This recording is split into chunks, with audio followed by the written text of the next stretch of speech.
ভালো চাকরি ও উচ্চ বেতনের প্রলোভনে দালালের খপ্পরে পড়ে রাশিয়ার সেনাবাহিনীতে বিক্রি হয়ে গেছেন গোপালগঞ্জের ৩ যুবক সহ অন্তত ৩০ জন বাংলাদেশি।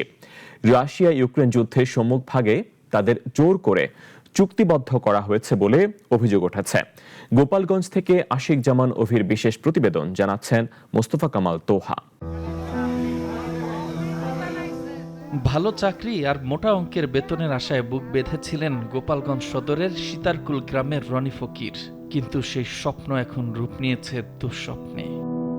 দালাল চক্রের খপ্পরে পড়ে রাশিয়ায় পৌঁছানোর পরই তাকে জিম্মি করে দেশটির সেনাবাহিনী। পরে জোর করে সই করিয়ে নেওয়া হয় রাশিয়া ইউক্রেন যুদ্ধের ১ বছরের চুক্তিপত্রে। আমাদের সেনাবাহিনীর ক্যাম্পে নিয়ে এসে সেই ক্যাম্পে এনে রাখছে। আমাকে আজকে পোশাক দিয়েছে, আর্মির পোশাক, আর ওই যে গান দিয়েছে 74 গান চালানো শিখলো। কালকে গানের ট্রেনিং ইউক্রেনের মধ্যে, রাশিয়া ইউক্রেনের যে সাইড অঞ্চল দখল করছে তার একটার মধ্যে ক্যাম্প বানায় আমাকে নিয়ে এসে। রনি পরে জানতে পারেন জাবালে নূর নামের একটি এজেন্সি ও দালাল চক্র তাকে ৩০ লাখ টাকায় রুশ সেনাবাহিনীর কাছে বিক্রি করে দিয়েছে।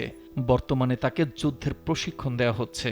বাইরে চুল কাটাইতেছে, একটা এগ্রিমেন্টে সাইন করাইছে, রাশিয়ান ভাষায় কি ছিল ওটা আমরা কেউ জানি না। তারপরে ওনারে এই যে হচ্ছে রবিবার সন্ধ্যার সময় উনি হচ্ছে আমার সন্ধ্যা না বিকেলে ফোন দিয়েছে। ফোন দিয়ে বলতেছে কি যে আমাদের হচ্ছে ওই জায়গাতে সবাইরে পুরো পিস্তলের বন্দুকের মুখে ঠেলে ট্যাঙ্কারের ভিতর ভরে দিয়েছে। এমন নিয়তি কেবল রনির একা নয়, তার মতোই একই ফাঁদে পড়েছেন গোপালগঞ্জ সদরের ঘোষেরচর গ্রামের পলা শেখ এবং বলাকৈর গ্রামের সৌরভ মোল্লা সহ দেশের বিভিন্ন প্রান্তের অন্তত ৩০ জন যুবক। বুক ভরা আশা নিয়ে পাঠানো সন্তানেরা এখন যুদ্ধক্ষেত্রের নির্মম বাস্তবতার মুখোমুখি।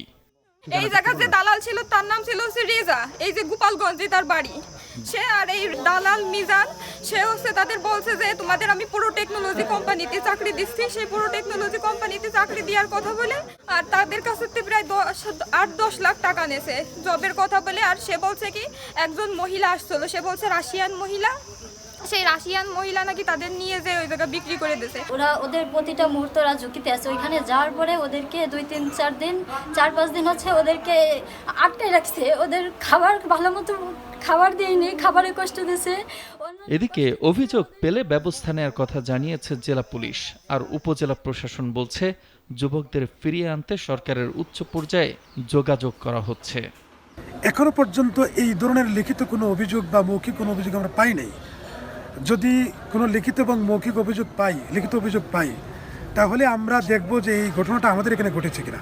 যদি আমাদের এখানে ঘটে থাকে ষড়যন্ত্র বা প্রতারণাটা, তাহলে আমরা অনুসন্ধান এবং তদন্তের মাধ্যমে দায়ীদের বিরুদ্ধে ব্যবস্থা নেব। এই বিষয়টা আমি আমার শ্রদ্ধেয় ডিসি স্যারের সাথে কথা বলবো।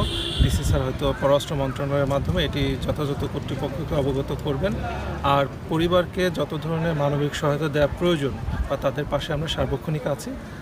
প্রতারক চক্রের দৃষ্টান্তমূলক শাস্তি নিশ্চিত করা আর সরকারের যথাযথ ও দ্রুত পদক্ষেপের মাধ্যমে ঘরের ছেলে ঘরে ফিরবে, এমন বিশ্বাস অসহায় ভুক্তভোগী পরিবারগুলোর।